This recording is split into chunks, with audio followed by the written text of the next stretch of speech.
Support comes from the Missouri Forest Products Association, providing more than 41,000 jobs in the production of wood pallets, railroad ties, white oak barrels, hardwood floors, and more. Details at choosewood.com. Welcome to St. Louis on the Air. I'm Sarah Fenske. In Swahili, the word vitendo means action. And taking action is what Geoffrey Soyiantet had in mind when he founded Vitendo4Africa in St. Louis 10 years ago. Action to help connect and empower African immigrants in Missouri. Action to preserve their culture. And we're joined today by Geoffrey Soyiantet. He is the group's founder. He's also its executive director. Geoffrey, welcome to the show. Thank you, Sarah. Appreciate it. So you came to St. Louis after attending college in Nairobi, Kenya. What brought you to the U.S. and what made you decide on St. Louis? When I came to St. Louis through a program called DV Lottery Visa. Mm-hmm. And I think when I was back in Kenya, my mom used to tell me I've always wanted to go to the United States. And I had a friend who happened to have completely graduated a year before me, and he introduced me to the program. So I applied, and after I applied, I won the green card, and he actually offered to host me. Okay. So, yeah, that's how I came to St. Louis, and I love St. Louis. Because he was living in St. Louis and he was your host, that meant this was the place for you to get started and sort of get your footing in this country. Is that right? Exactly. So what was it like being a new immigrant in a place where so many people are native born? I feel like when you arrived, which was back quite a few years ago at this point, that was even more true of the St. Louis population. So many people are from here and have always lived here. Was it hard to get your footing? Yeah, I'll say it was a big challenge, actually. And I think I've always told my people that, many people that when I grew up, I thought I was speaking English until I came to St. Louis, because we speak British English. Mm-hmm. But when I came to St. Louis, that's when I realized my English is not the English that Americans know. Mm-hmm. And I really had a challenge, and I always tell people one of the biggest challenges is when you go to a McDonald's and you're ordering, placing your order on the drive-thru, and you're stuck there for hours trying to explain to them what you're trying to say. So it was a big challenge in terms of sharing, the cultural difference, mm-hmm. Language barrier. The things that were really, and I think it applies to every immigrant who actually is coming from a different background. You experience so many challenges. Yeah. It's just not easy. It's not like there's an instruction manual. I mean, did you feel like there were people to sort of help you figure out how to be an American, or were you just kind of guessing as you went? I wish I had that opportunity to be prepared even before I came. Mm-hmm. But also even when I came in St. Louis, I wish I had an orientation, somebody to sit down to me and tell me, this is exactly what you're going to face and this is how you're going to deal with. And unfortunately, I think in the process, most of the things, even the people that I talk to, they kind of, it's just like you learn through the process. Mm-hmm. And I think that's when I was thinking of if there should be a better way. I don't want anybody to go through what I went through, trying to figure out and navigate the system. Where else I have some information that we can be able to put together and help those people who are coming after us, that they can be able to we can make their life easy and smooth transition, other than just having to go through the struggle that we went through. So I understand that Vitendo4Africa, it came out of that thought. You wanted to sort of help people figure out, hey, here's how to get settled in this strange place. So what are some of the specific ways that the organization tries to do that? Yeah, like I said, Vitendo4Africa actually was born out of my experience when I came to St. Louis as a new immigrant. And I think, like I mentioned, I went through challenges trying to figure out where do you get a job, how do you apply. I came with a resume that we call it in Africa CV. It's drafted differently from the way the Americans would draft their resume. Mm-hmm. And if you apply with that kind of a resume, actually, you're likely to get the rejection because it doesn't actually reflect what the recruiter or the employer is looking for. And after going through those challenges and even trying to figure out how do I present myself for interview, how do I present myself to share my experiences, especially if you're coming from outside the country, not many employers want to know about your experiences. They want to know your American experience, which most of us, when you're new, you don't have it. Mm-hmm. So the idea of Vitendo came out of that, and I thought every time that we talk to people, they would tell you the challenges, the same thing they went through, and we wanted to figure out, is there a better way that we can make it easy for them? Mm-hmm. In a way, when they come in, when somebody is coming in, can we also try to find out before even they come, we can be able to send them a draft manual that we have drafted, and when they come in, we are able to have some orientation class that will walk them through on the basic things that they need to know to help them actually understand where to begin and to get an easy way to transition. Because there are so many things that people make an assumption that you should know, mm-hmm. but we have actually realized they're not that best. They're not very normal for mm-hmm. everybody who is actually coming from a different country. So we walk them through those brief, explaining to them what you need to do if you're driving, if you're stopped, what you're supposed to do. If you're applying for a job, this is the way to do. This is where to start. If you're going for an interview, this is how you present yourself. And also connecting them to different resources, because basically if you're very new in the country and you have no idea where to get how do you open an account? Mm-hmm. If you ask an American, they'll tell you, I just go to the bank. But you come into a country where somebody is coming from a refugee camp, coming from a village where they had not been exposed to such opportunity. So we walk them through that. And now we also connected them with different resources that are available for the immigrant community. Boy, that just sounds like such important work for people just trying to get their bearings. You mentioned these orientations that you give. Do you have any sense of how many people have gone through that process with your organization? I think since we started, I would say we have almost 2,000 people that have gone through the training. Wow. And also the trade is ongoing, because you have the basic information that you have, but also you've been here for a while, mm-hmm. and maybe you've never had an opportunity to learn some of those, because as you live for a period of time, other things comes by, and like now we're talking about the COVID-19. It doesn't matter where you've been here for a long time. It doesn't matter whether you're new. You still need some of those information that are not able to reach the immigrant community because of maybe the language barrier, the cultural barrier. Mm-hmm. So those the training is actually, I would say, most of them are ongoing, and we do that all the time. Boy, that's great. And we did get a ton of emails and other correspondence from people who say that your organization has helped them. You certainly have a very devoted following. Yeah. I want to read one of these because I think this is just such a lovely email.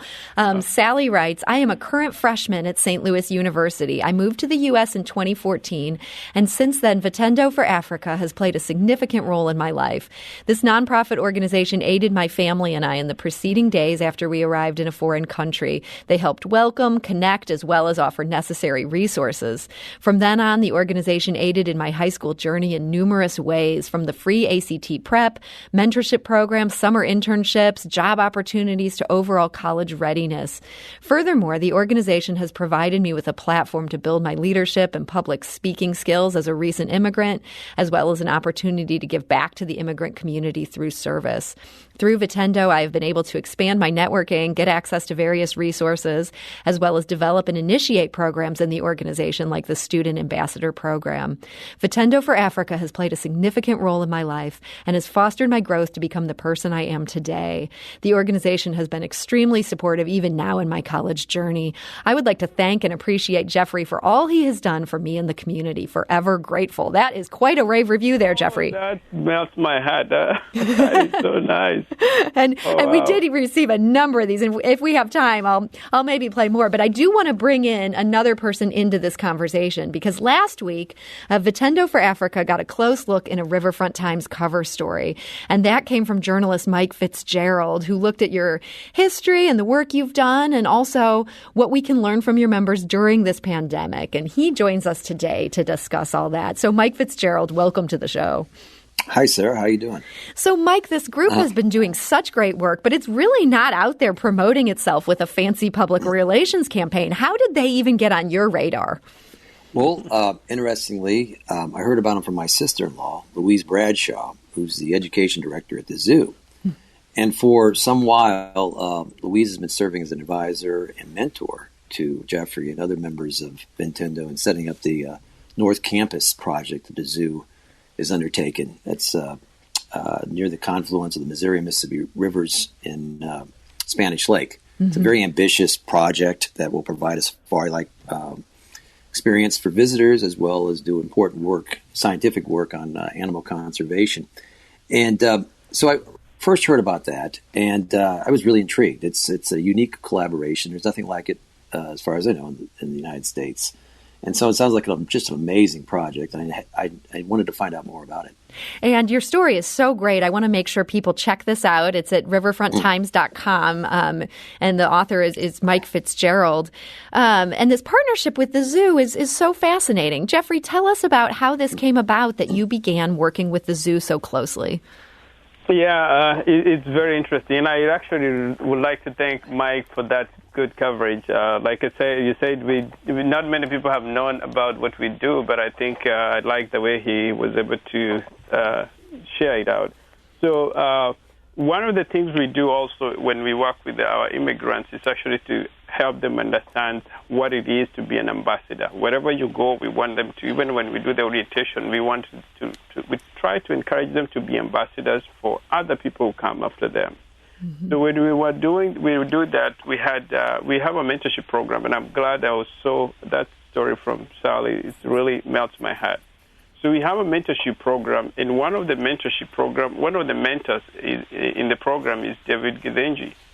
So he got a job with St. Louis Zoo, and when he was there, he actually saw great opportunities for our young kids and the youth to be able to take advantage of some of the programs that are offered there. Mm. And when he came back and he shared all those stuff the information that was there, that he came up with a big, I think it was during summertime, there was a summer camp programs that were coming up. And he presented to our board, and we were like, this is what we're looking for. This is what we need for our young kids. Because in the program, the mentorship program, we try to expose them to different resources that are available. And through those resources, we've had great outcomes. And when he presented the talk, we reached out to the zoo. We started now looking for ways. The first thing we did, we had a mentorship meeting there. We had almost 55 kids, youth participating in the program. Wow. They took us around the zoo. Most of them, that was their first time to go to the zoo. And I think we just connected, and I think from there, the rest is history. That's wonderful. And Mike, I know you also got the zoo's perspective on this. What did the Vitendo4Africa kids and community members bring to this partnership from their point of view? Well, it's on a couple levels. Number one, it's a very practical thing in terms of providing jobs and outreach to the community for this immigrant group. But there's also a deep spiritual connection too. Mm-hmm. I mean, this connects them to their past in Africa. And this project also represents their future as well. So it's a deeply symbolic undertaking, and it's a huge win-win for everyone involved. Yeah, it seems like such a cool partnership. And you mentioned the spiritual aspect, and we did also want to talk about that in connection with what's going on with the coronavirus pandemic. I know that was part of what you looked at in your story is just how is this group doing in this fraught moment in time. And you talked to Pastor Paul Mucharia. He's the minister at Christ Covenant Church. He's been there since 2001. He's serving many of his fellow African immigrants. And he talked to our producer yesterday about how they're handling all this. And he explained that to maintain social distancing, the church has been utilizing WhatsApp, Facebook Live, Zoom, and YouTube. They host host prayer lines where people can pray together, talk, and even sing together virtually. But he says the congregation in many ways still feels isolated. There's a sense of a very big gap, regardless of whether people are watching from home or they are listening or tuning up from home. There's still a sense of disconnection and a sense of being isolated from each other. So it's difficult. It's very difficult, and a new what you call the new normal, which we are getting used to. But even hearing from many people, they can't wait to get back and fellowship together and share things together and hug each other and shake hands with each other and even socialize and talk. And that was Pastor Paul Mucharia. He says another hardship for the church is losing congregation members to COVID-19 and trying to care for others who are fighting the illness. He said that the church has hosted several funerals since the pandemic started. And in fact, Pastor Paul is presiding over a funeral at this very hour today. 1 month we had a few quite funerals, and of course, few people turning positive with the COVID-19.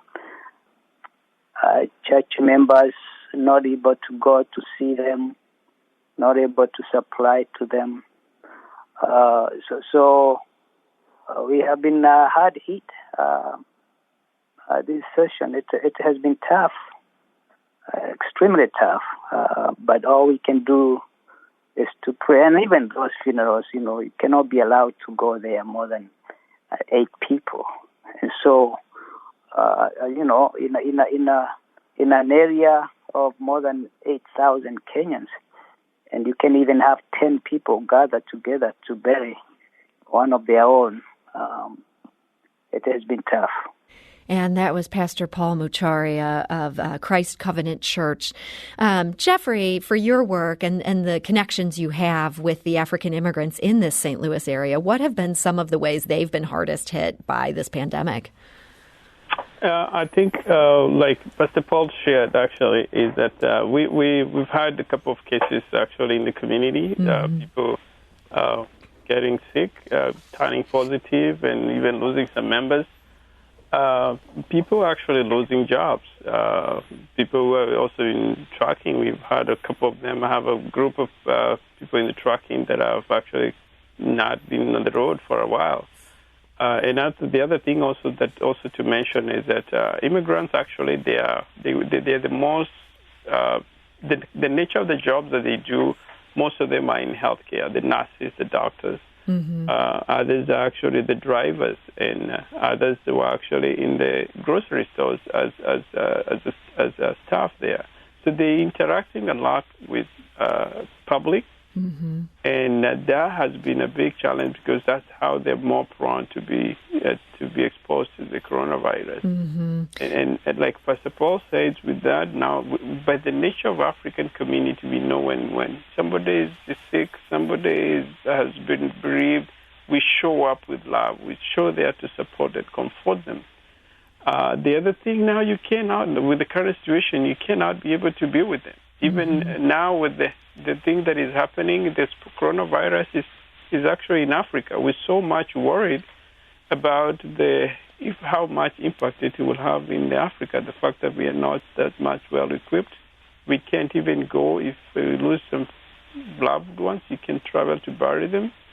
I mean, it's a big stress, emotional stress to many families right now. And even when you talk about the kids now at home, are working so much. They're working overnight. They come home. The kids have a lot of work to do, school work to do, Zoom meetings, and parents actually may not even understand some of the education system that the kids is right now. They need their participation, but they're not very much involved.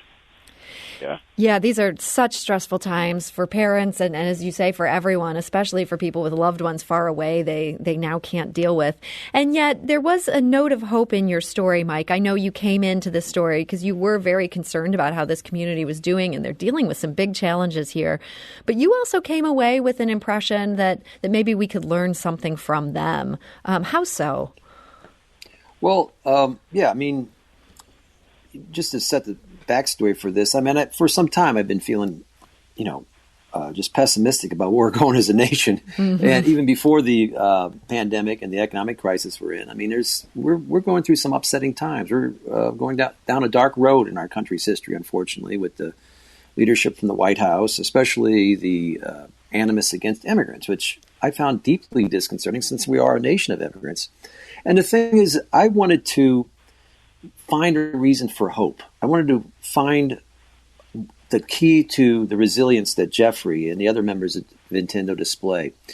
And the thing about them is these immigrants, they are the best of us. And instead of, the people who support the attacks on immigrants don't understand that immigrants are our future, because not because they bring money or certain skills, but because they bring optimism, they bring grit, they bring resilience. And these are all things that we native-born people need to know now in the greatest crisis of our lifetimes. We've never been through something like this before. And we could learn from these immigrants how to get through. And it's all about community. It's all about having optimism for the future. And when you talk to someone like Geoffrey, you sense that. And it's tremendously gratifying to talk to Geoffrey and learn about their work, because that's the only way we're going to get through this crisis. And it's by working together. Yeah. And Mike, that's actually just a perfect note to end on. So I want to thank you so much for joining us today. Thank you for making the time. Oh, thank you for having me. And I want to encourage people to read Mike's story. That's at riverfronttimes.com. And Geoffrey Soyiantet, the founder and executive director of Vitendo4Africa, I want to thank you for making the time to join us today. And thank you for all the work you're doing with this community. No, we also thank you for inviting me to be part of this. Yeah, and it's great to hear from so many people who've been touched by your work. So we're glad we could share just a little bit of that today. So thank you. Oh, great. I would love to hear that. I would love to get some of those. Yeah, you know what? I will send them to you. You deserve to read these. So and it's very touching to hear some of those stories. And those are the things that help, that makes us even to be willing to be able to continue to do what we do. Well, we hope you'll be able to keep that work up, and we wish you the best going forward. This is St. Louis on the Air on St. Louis Public Radio, 90.7 KWMU.